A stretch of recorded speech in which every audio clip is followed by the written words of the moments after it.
This is Where We Live from Connecticut Public Radio. I'm Lucy Nalpathanchel.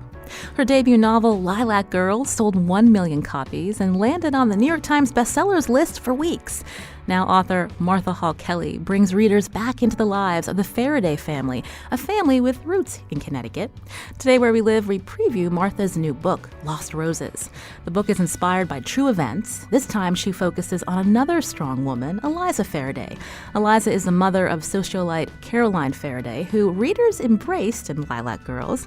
Now, in Lost Roses, Kelly follows 3 women from St. Petersburg to Paris as the world is on the brink of World War II. And later, we're going to talk with a historian from Fairfield University about the events Martha Hall Kelly writes about in her book. First, I want to welcome her back into our studio. Martha, so good to see you. So good to see you too, Lucy. So remind us again about the Ferriday family, because while I know many listeners have read your book, Lilac Girls, there's quite a story with this family. And tell us about how you first encountered them. Well, I went up to the Bellamy Ferriday House and Gardens in Bethlehem, Connecticut, just to see the garden. And it was lilac time, and all the lilacs were out, and it was just incredible. My mom had just passed away, and she loved lilacs so much, so I thought it would be a great way to honor her. And then I just took the tour of the house. I was the only person on the tour that day, and I discovered Caroline Ferriday's story, how she brought a group of Polish Catholic women who had survived Ravensbrück concentration camp. She brought them to the U.S. for treatment, and I wrote Lilac Girls after that. And so Caroline, she was an actress, and did she spend most of her time in New York and abroad? But she had this summer home in Bethlehem, Connecticut? She did. Actually, her father was the one that really wanted to buy that house, and her mother, Eliza, objected to it. And sadly, he passed away very early on. He barely got to spend any time at the house, and she ended up loving the house. And Caroline, of course, it became her pride and joy. And they both built the garden there, which now is famous. People come from all over. And that house was bequeathed to Connecticut Landmark, so they now operate it, and there's public tours. But back when you visited, was it very well known? Not at all. Some people, even in Bethlehem, didn't really know what that house was all about. And they even buried the Caroline part of it on the tour because it is the Bellamy Ferriday house. Joseph Bellamy was the star of the show at the beginning. And then once Lilac Girls came out, people visiting there wanted to know more about Caroline. So they made more of the tour about her. I remember when you were here last, you talked about how much you fell in love with Caroline Ferriday. But this new book, Lost Roses, really focuses on 3 women, one of them being Eliza Mitchell Ferriday, Caroline's mother. Why did you decide to focus on her? Well, once Lilac Girls, I felt, was launched, and I went back to my publisher and said, what if I write 2 more books about this family? Because I had done so much research and I loved them. And I said, I want to go back in time for the first book and do a prequel about Caroline's mom, Eliza, because I got so much mail about her. People loved her. She's just a real spirited person. And they said, sure, go ahead. And then one day I had started the book, but I still wasn't 100% in. And I was doing an AARP photo shoot, and they asked me to sit at Caroline's desk, which they have on a landing at the house just as she left it. And I opened the drawer just while the photographer was setting up, and I found this yellowed newspaper clipping, and it featured Caroline when she was younger, maybe 14, 15, and she was wearing a Russian kokoshnik, the tiara, and Russian folk dress, and she was cradling a doll. And the whole story was about Eliza Ferriday, her mother, had turned their New York apartment into a bazaar, and people could come in. It was a permanent sale where people could come in and buy these Russian handmade goods that these countesses and princesses had made, and the proceeds would go to them. So I realized that's how Caroline learned her philanthropy from her mom, and I was off and running. So you saw old photos, clippings, and were you also getting letters from other people about the work that Eliza did? I talked to, once Lilac Girls was published, I got to talk to a lot of family members, and they told me about Eliza, and I also started digging into Russian emigres that were still alive, that had come over from Russia, and that helped me a lot with the book. In studio with me today is Martha Hall Kelly, a New York Times bestselling author of Lilac Girls. That was her debut novel. Her new novel, it's a prequel to Lilac Girls. It's called Lost Roses. You can go to our website, wnpr.org/wherewelive, to read an excerpt of this book. So I mentioned one of the characters being Eliza Ferriday, but you also weave into this story two other women, the same kind of framework that you had for Lilac Girls, focusing on three women. So tell us about the other characters and why you decided to tell the story like this. Well, I knew I wanted the same format, the three women point of view, first-person point of view. And I had Eliza already, and I thought, wouldn't it be interesting to show, just like I did with one of the rabbits, to show one of the Russian women? And I had read a lot of memoirs. And I thought I'll make a composite character, like I did in Lilac Girls, of all of these friends, these white Russian emigres who had to leave Russia with nothing except the clothes on their back, really. And I read a wonderful memoir by a woman named Edith Solahub, and she was a countess in Russia, and she lost everything. And it's the story of how she came back from it, and I loved her attitude and her voice. And I pretty much based the character of Sophia, Eliza's best friend, on her. And then I wanted a third character, a Russian peasant girl, kind of like the Herta Oberhauser character. Somebody has to bring danger into the novel, and that's Varenka. She has a very tough life herself. And I based that on some other reading that I had done of peasant girls of that time. I understand that you developed a character wall in the process of writing this book, Lost Roses. Explain what you did exactly as you developed these characters. I wanted to do the same types of things that I did for Lilac Girls, kind of superstitiously.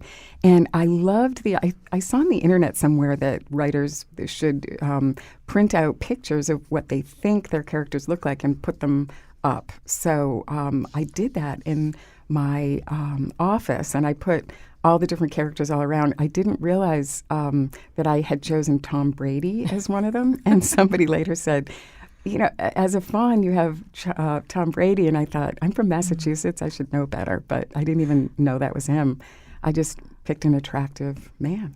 And a fawn is Sophia's husband in Yes. the book, Lost Roses. How long did it take you to write this book? You know, it took me less time than Lilac Girls because I didn't know what I was doing with Lilac Girls. It was my first novel. I didn't know that you should really have an outline. I would just write scenes and then throw them out if it didn't work in terms of the timeline. So the first thing I did was a timeline, and I have a giant one. And that was super helpful. And I realized you have to do it in pencil because you have to keep erasing.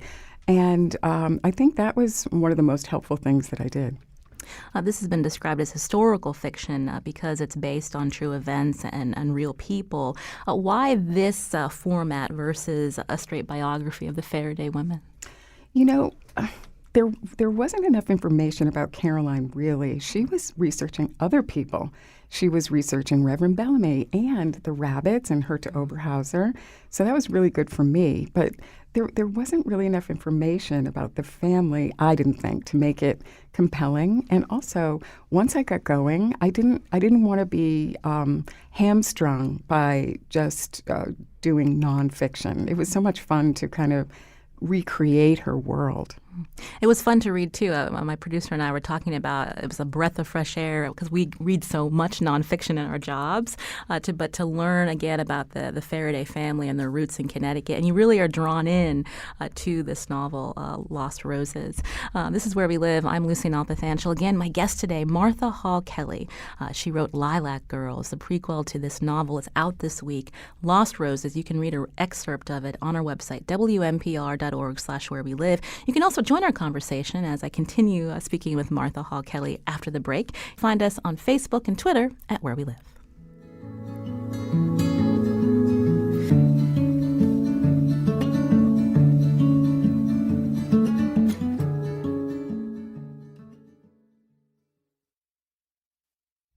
This is Where We Live from Connecticut Public Radio. I'm Lucy Nalpathanchel. Did you read Lilac Girls? The book was a New York Times bestseller. Now a prequel to Lilac Girls is out this week. It's called Lost Roses. The author of both books is my guest today in studio, Martha Hall Kelly. She's also a Connecticut resident. You can join our conversation. Have you been to the Bellamy Ferriday house in Bethlehem? Have you read Lilac Girls? Are you one of the early ones who've picked up the book and read Lost Roses? You can find us on Facebook and Twitter at Where We Live. And as I mentioned earlier, you can also read an excerpt of Lost Roses on our website, wnpr.org/wherewelive. Martha, in the book, we learn about Eliza Ferriday, again, the mother of Caroline Ferriday.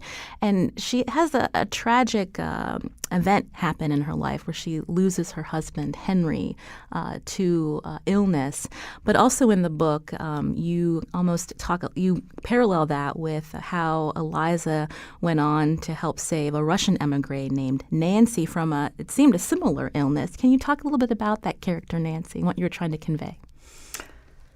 It was one of the saddest moments, I think, for both Caroline Ferriday and her mother, Eliza, when Henry Ferriday passed away from pneumonia. And in those days, I mean, it made me really appreciate antibiotics so much more. I mean, you would just, of course, die in 2 days from pneumonia, and that's what happened.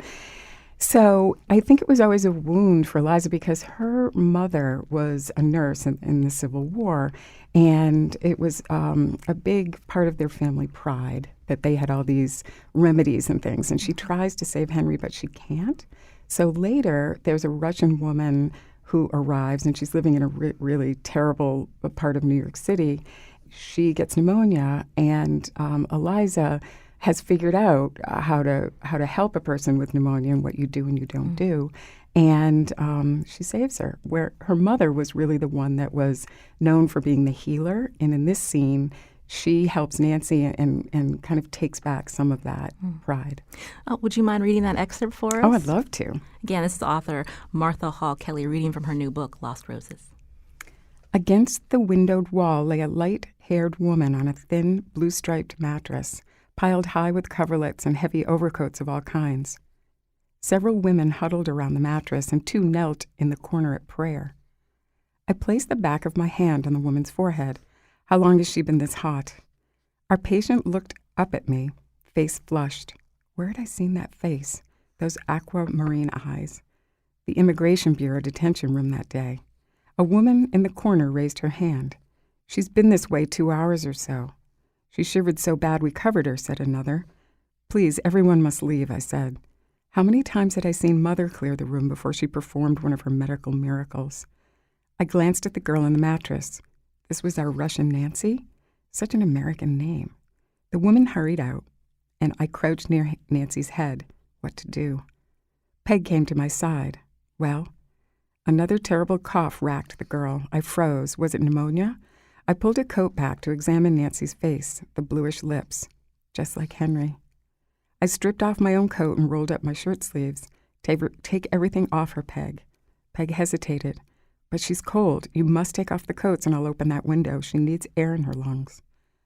Peg pulled the coats off the girl, and I stood on the chair and opened the eyebrow window a crack. Let's sit her up, take off that wet shirt, and tap her back. Peg and I patted the girl's back, and Peg fetched hot water in a basin and laid it next to the mattress. Wait for the water to cool, I said. Must be tepid. A cold bath sets the fever. Soon I ripped a piece of my sleeve, dipped it in the cooling water, and ran it down Nancy's cheek and neck. We repeated our system of back patting, bathing her in tepid water, and fanning clean air in her face. And before long, the pink color started to come back to her lips. Nancy mumbled something in Russian. Maybe she's thirsty, Peg said. I held the canteen to her lips, and she drank. As the sun set and the room darkened, her terrible coughing lessened, and we watched Nancy's chest move up and down, her breathing leveling off.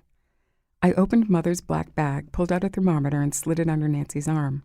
As I waited for the silver ribbon of mercury to climb, I tucked a lock of hair behind her ear. What a lovely young woman. Why had she come so far from her home? She wore a wedding ring. What about her husband? Maybe she knew something about Sophia. I slid the thermometer out and checked it. 100. Her fever's coming down. Peg crossed herself, thanks to God. All at once I heard Mother's voice from the hallway and rushed in. I came as soon as I heard, Mother said, unbuttoning her coat. No wonder she's sick here in this wretched place. Peg turned to Mother. Thank you for coming, but the crisis is done for. Eliza saved her. Mother turned to me, the light from the window catching a glint of tear in her eye. Of course you did, she said. Again, that's from the new book, Lost Roses, by Martha Hall Kelly, who's in studio with me here on Where We Live. So that moment was really catalyzing for Eliza as she went on to help other Russian emigres? Yes, I think she was so insecure after she couldn't save Henry, and his death, I think in the book, is really moving. A lot of people have been telling me, because they really got to love Henry in the book, and then he dies. But yeah, it gave her the confidence after that, I think, to really help other people. And I was very interested in the mourning process in this book, especially for women in that era, World War I, where, they basically had to go into hiding for at least a year, sometimes 2. Men, they wore a black armband and, for a week, and that was it. But women, and I think that was a big part of her mourning process with Henry. She just kind of lost her confidence completely. And this is a big part of her getting that confidence back. Have you always been drawn to history? No, I was such a bad history student in high school. I remember my history teacher, who was a man in 9th grade, saying, "Why are you just not into this class?" And I didn't really understand it until I went to an all-girls school in Massachusetts, and I had a female history teacher. And she just made it so much more interesting from a woman's point of view. And after that, I really loved history. I wanted to learn more about the research that you put into this book, Lost Roses. You traveled all over. Again, you live in Connecticut, but you also went to France, Germany, Poland. Tell us about your stops. Well, for Lilac Girls, I went to see where the rabbits were from in Poland. I brought my son with me. I bribed him. I told him he could have 1 beer because he was 17 and that was legal at the time, and he was very happy to do that. We went also to see Ravensbrück concentration camp, and that was essential to writing that novel. So when I started writing Lost Roses, which is about Russia, some parts of it, I thought I have to go to Russia. And I brought my husband this time. It was an unbelievable trip. And since Sophia is a cousin to the Tsar, we had to see every palace. I mean, the Tsar had so many, but, we visited as many as we could. And to see the excess for yourself, I mean, we all know that the Tsar, that was a big part of why the Bolshevik Revolution happened, was his excesses, and he just didn't understand. The peasants were starving, and so to see it for yourself was really incredible. The amber room, a whole room in a palace covered with amber, and the room next to it, the sapphire room covered in sapphire. I mean, it was just crazy. But we also saw really lovely little rural villages, which was helpful to write Varenka. And then I passed in a first draft to my editor, and she said, we need more Paris. Because at the end, they all converge in Paris, which is, I think, really a wonderful way to end the book. So I had to go back to Paris. Really tough work. But I discovered a really interesting place in Paris called Rue d'Arrou, and it is where all the Russian emigres came with nothing, these very wealthy people that had nothing, and they all clustered around the Alexander Nevsky Cathedral, which is a Russian Orthodox church there, which is this grand church. And today you can still go to Rue de Rue. If you're going to be in Paris soon, you could see all their restaurants that they used to frequent, and they're all abandoned now. So it's kind of a ghost town. It's really interesting. So Rue de Rue is a big part of the book, too. The character of Sophia, again, she was a member of the aristocracy, and throughout the book, you notice that she has more optimism about what's happening in Russia and thinking that she and her family will be safe. But I was curious, in your research, looking into Russian emigres and their story, what did you want to convey with how Sophia's mindset about everything would be okay, but it turned out not to be so? She really had, in my research, I found that a lot of the aristocracy, they knew what was happening on one level, but they were really in denial. I wanted to show that it's really important to understand what's happening. That whole analogy of the frog in the water and it boils, I think that was kind of how they were. And Eliza comes and she sees, that's the beauty of a 3-point-of-view novel. She comes and sees the situation in St. Petersburg and knows that it's really dangerous and bad. But Sophia and her family, they say, revolutions have happened before. It's not that big of a deal. So I was really surprised at that in my research that they didn't take it seriously, and the Tsar didn't either, and that's big part of his downfall.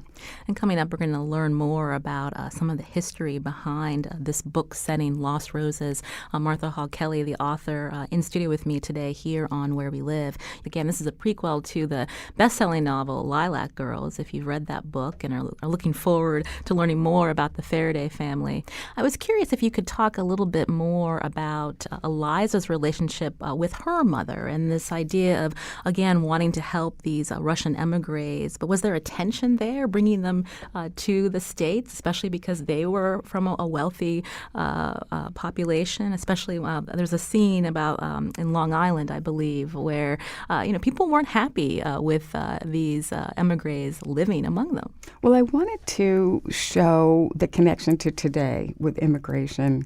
And I actually started writing this 5 years ago, so immigration really just recently has become a much bigger thing. But I thought it was really interesting how they met a lot of opposition out in Southampton, where Eliza's mother had this beautiful cottage on Gin Lane. It's still standing, the house. And by cottage, it was not really a cottage. It slept 30 people. It's this magnificent home on this very Tony street. And Eliza brought her Russian immigrant friends out there, and it was not received well. And anyone that was not American, and these women did not speak English a lot of times, they spoke beautiful French, and they were aristocratic women, but they were not well received in many cases. And her mother even, who was a very philanthropic, generous, loving woman, had a bad experience with a Russian, I don't want to give too much away, but she was not big on it either. She didn't want all these women living in their house, but there is a change there.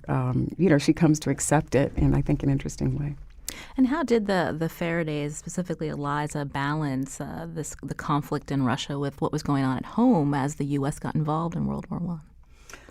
Well, she saw what was going on over in Russia and was a big Russian supporter. And she and her mother both were very supportive of the U.S. getting into the war.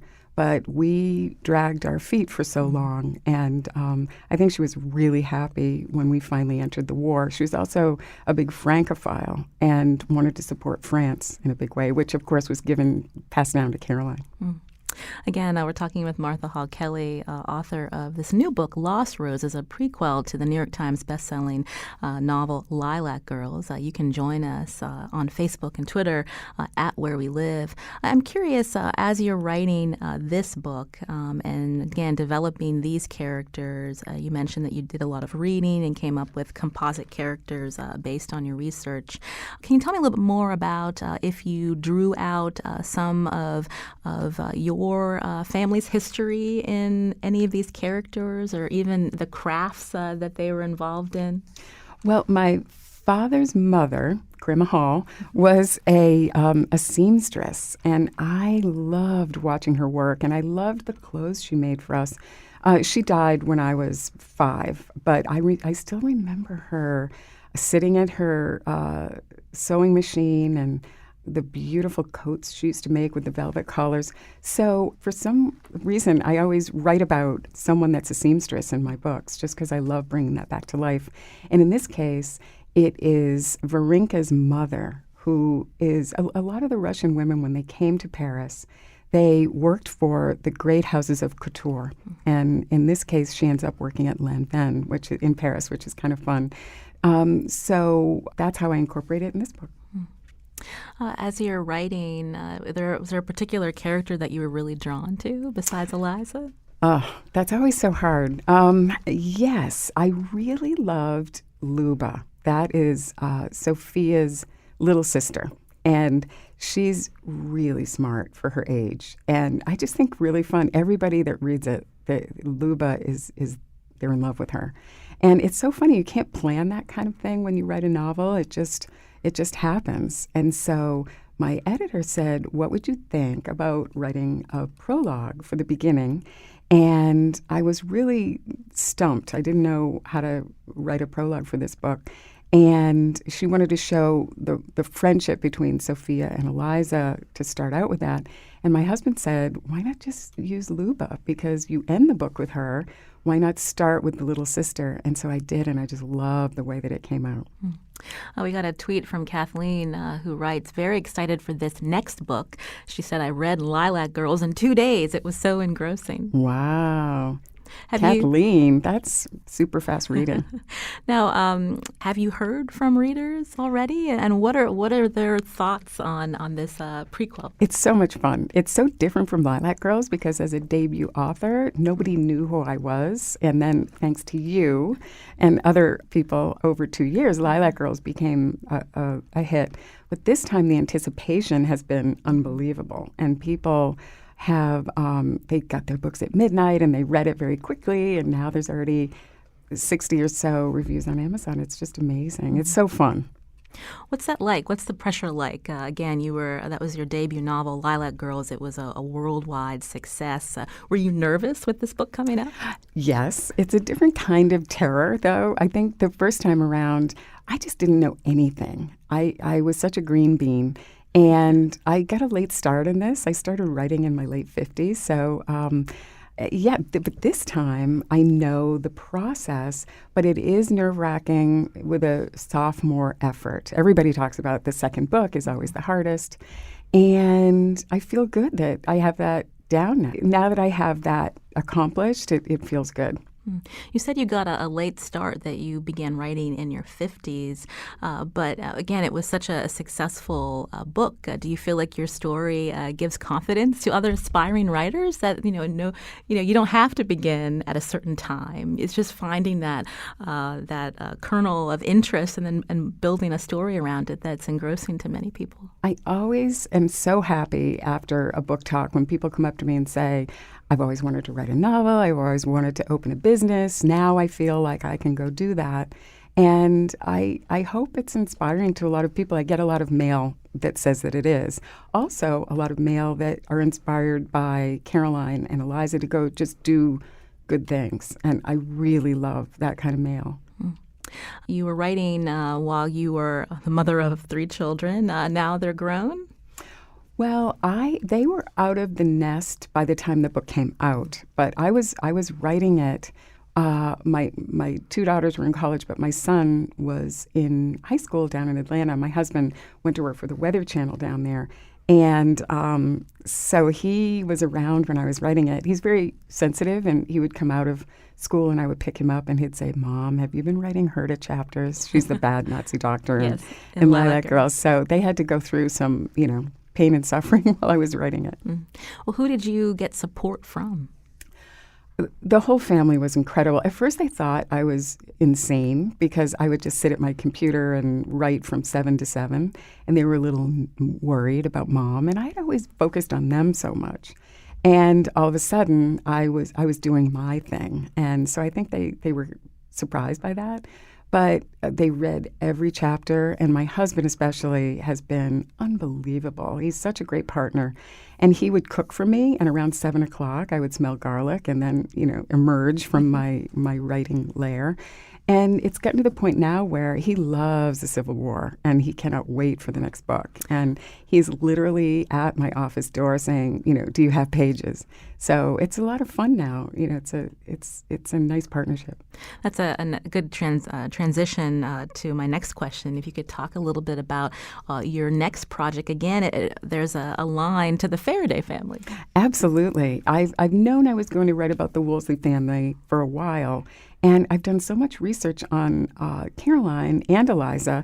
You cannot help running into the stories of the Woolsey women because there's such a strong force in both Eliza and Caroline's life. And Caroline's great-grandmother, Jane Eliza, was this incredible matriarch of this family. She had 7 daughters and then 1 son, finally. But sadly, the son was born after the father passed away because in those days, you could commute from New York to Boston, where they lived at the time, by steamer. And his boat caught fire at sea, and he passed away when the 7 little girls were young, and she was pregnant with her 8th child, which was a boy, and he was born after Mr. Woolsey died. So that was a horrible thing for them. They were very wealthy, but it was a terrible, to be left without your husband and father. So they moved to New York City, and they were staunch abolitionists because when they were young, their mother, some of them went to Charleston and they saw a slave auction. And that's how the book opens, with them witnessing that, and it changed them forever. And it's told from the point of view of one of the daughters, so that would be Caroline's great aunt, George Ann Woolsey, who was a nurse at Gettysburg, and her mother was with her for the Sanitation Commission. Have you been spending a lot of time in Gettysburg? I have with my son again. We're reunited to do some research, and it's just, I've never cried so much. I was telling my daughter, with the other books, it was always very sad, but with this one, it's personal because it's the United States. The others were Poland and Russia, and it's just such a tragic time. And I feel in some ways things have not really changed that much. One of the characters is an enslaved girl from a plantation down in Maryland. So I've based it on a plantation called Sauterley, and it's a museum now, so I've spent a lot of time there too. Martha Hall Kelly is my guest here on Where We Live. She's a New York Times bestselling author of Lilac Girls. We've been talking about her new book out this week, Lost Roses. You can read an excerpt on her website, wnpr.org/wherewelive. We talked earlier about why you like historical fiction versus biographies. Are there other historical fiction writers that inspire you? I love Lisa C. She just came out with, I think it's The Island of Sea Woman. She's just so good and has always inspired me.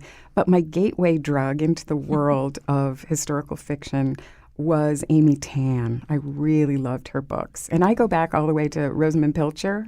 You're too young to remember Shell Seekers, but that was... I love that book. I love historical fiction. Although lately I've been reading a lot of Civil War difficult things, like about embalming and things. So I've been gravitating more towards, lighter things that kind of make me laugh a little bit more. Do you feel like this next book and your other books are very much geared toward women? And how will this next book maybe push back against that generalization that, women aren't really interested in history, especially history involving wars? I think that's, I felt that way, frankly. I was not that interested in school in the bombs and the planes and the treaties and the dates and things. But I think that... if it's one thing that readers tell me, it's they love learning about the period through a story about women.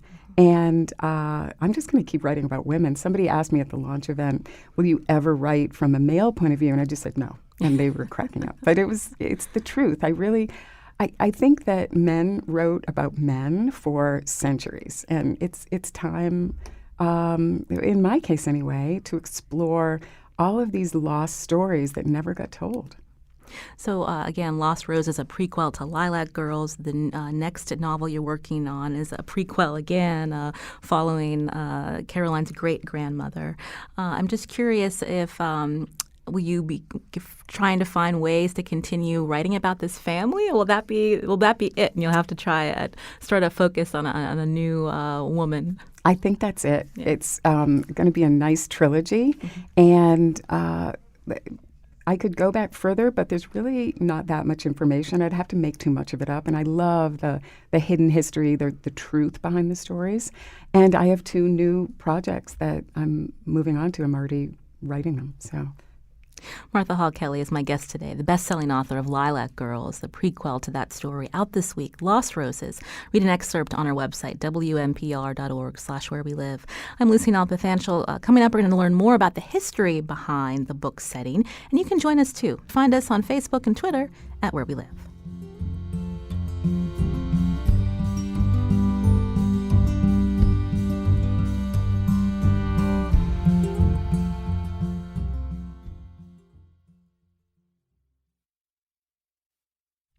This is Where We Live from Connecticut Public Radio. I'm Lucy Nalpathanchel.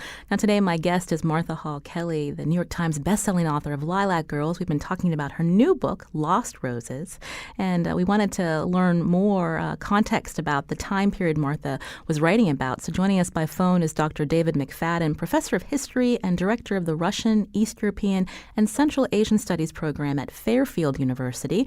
Dr. McFadden, welcome to our show. Thank you. Glad to be here. So we were learning about, in Martha's book, she talks about the white Russian emigres that were helped by Eliza Ferriday and others. Could you tell us more about who the white Russians were versus the so-called red Russians? Yes, the white Russians, the term emerged during the Civil War in Russia. The white Russians were anyone who opposed the Bolsheviks. This included monarchists that wanted to restore the Tsar. It included Democrats. It included even a number of socialists who were anti-Bolshevik. The Red Russians were those who supported the Bolshevik Party, and that included some left-wing socialist revolutionaries. So the terms really emerged in 1918 when the Civil War started. And that's really when the major immigration of white Russians, everyone who opposed the Bolsheviks, began to Europe and to the United States. We learn in Martha Hall Kelly's book, Lost Roses, many of these emigres ended up in Paris. Where else did they settle, Dr. McFadden? They went to Berlin, they went to Geneva, and to New York. Those were the major cities. And more about the tension that was in Russia at that time. Martha mentioned, that the peasants were suffering, they were starving, and the aristocracy, they really didn't seem to care.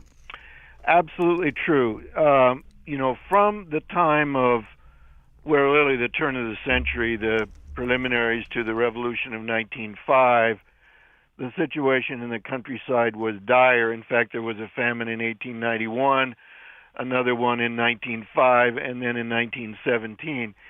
And during the summer of 1917, the peasants really revolted in the countryside, burning manor houses and really taking the land for themselves, which they felt was their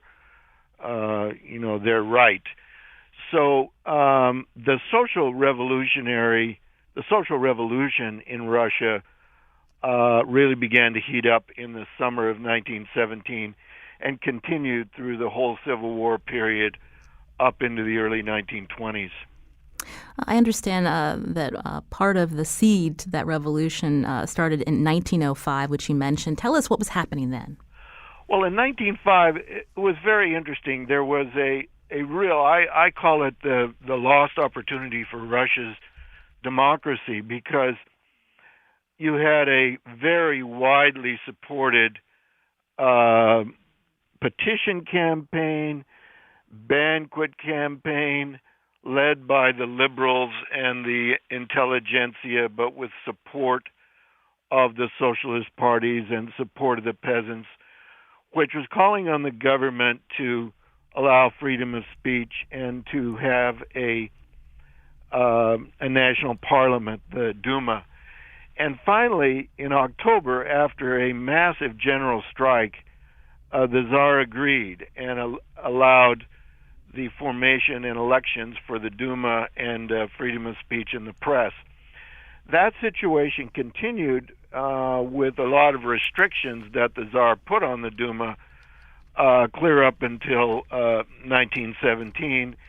And then in February and March of 17, there were massive strikes and demonstrations and a mutiny of the St. Petersburg garrison that finally overthrew the Tsar. And then you had chaos and social revolution all during the spring and summer of 1917 until the Bolsheviks took over in October.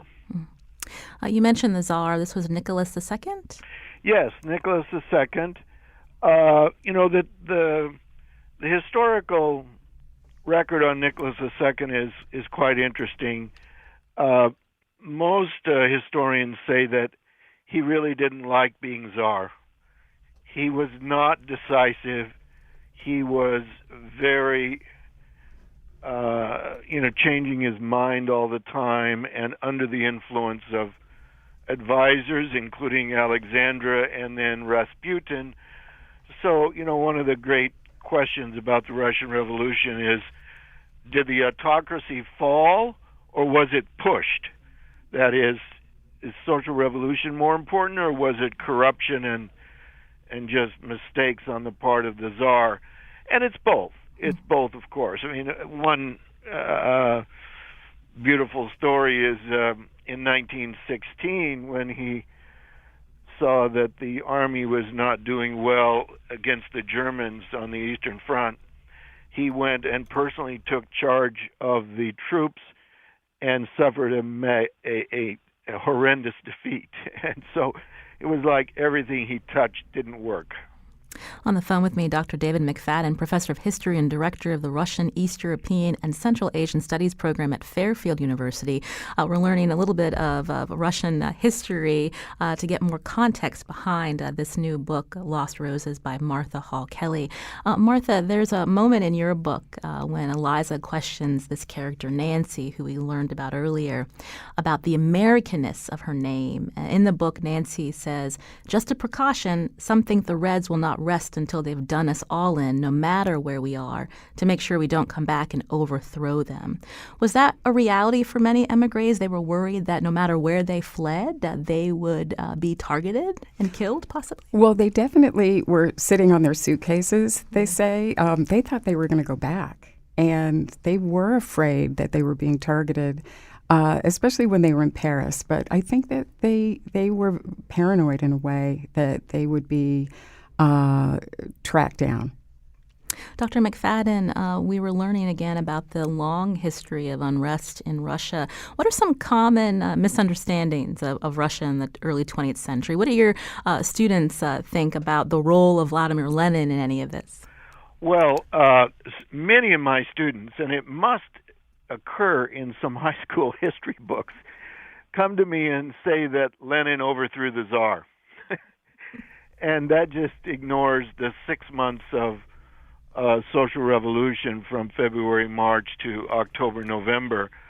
Now, what is in fact true is that the Tsar and his family were imprisoned and sent to the Ural Mountains, and then local Bolsheviks killed them.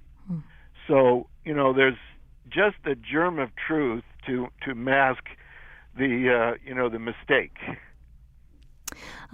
When you were talking about the Russian Revolution, what is the legacy of that and the Civil War and how it influenced other countries, Dr. McFadden? Well, the Russian Revolution had a very long influence. It certainly influenced the China's revolution in 1949, Vietnam's in 1956, and even as far down as Iran in 1979, there's an enduring sense. It's like the French Revolution in that regard, and the American Revolution in terms of democracy and equal rights and written documents. There's a lot. Most other countries that revolutions begin look to a model, and the Russian Revolution is one of the greatest models.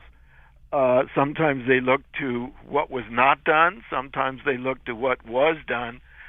I wish they'd look back to 1905 and try to recapture that incredible unity in the country that brought about changes and a constitutional monarchy.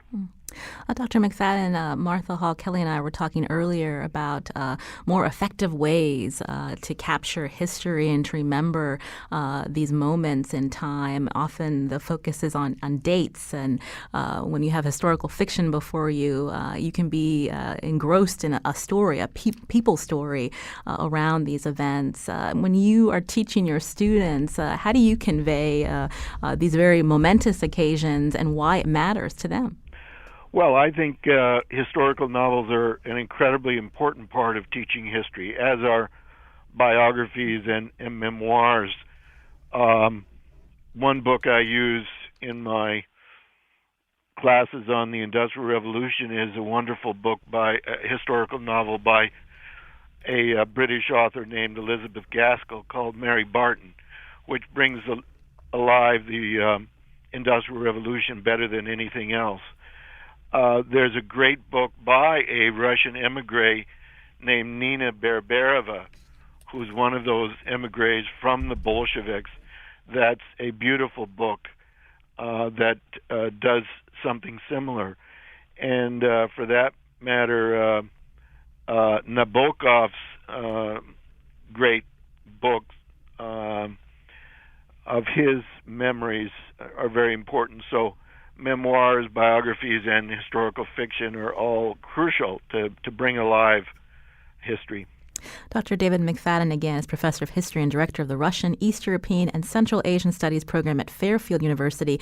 Dr. McFadden, thank you for those resources, and we appreciate your time today. Thank you very much. I wanted to end with author Martha Hall Kelly again. Her new book, Lost Roses, out this week. We've got a tweet from Amanda, Martha. She writes, "In what order do you suggest reading these novels? I grew up in Bethlehem, and I had no idea. I'm headed to the bookstore now to pick these up." She's so excited. Oh, that's so funny. A lot of people have been asking me that. I like to, you really can read either one if you want to read in the order of the events. You can start with Lost Roses.